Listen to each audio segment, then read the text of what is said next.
So, what's up mga kagri? So, since ayun po, maglilipat ako ng mga breeders ko dun sa pinagtanggalan ko po ng mga manok na kinatay ko nung piyesta po dito sa amin.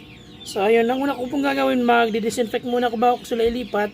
So, ang gagamitin ko pong disinfectant ay Vercon S, Powerful Broad Spectrum Virucidal Disinfectant.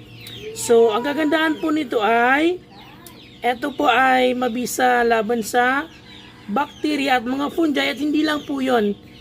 Ito po ay mabisa sa mga viruses or mga viral infections or mga viral disease causing organisms. Kaya maganda po itong gamitin. So kung interesado po kayong mag-order, ilalagay ko po yung link sa baba sa comment section at sa aking post or sa description para po maka-order kayo ng ating ginagamit na Vercon S Powerful Broad Spectrum Virucidal Disinfectant. So napakaganda po nito sa may mga alagang hayop kasi ito po ay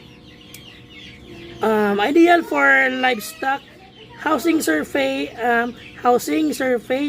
equipment and water delivery system and aerial disinfection. So yun po. Happy farming!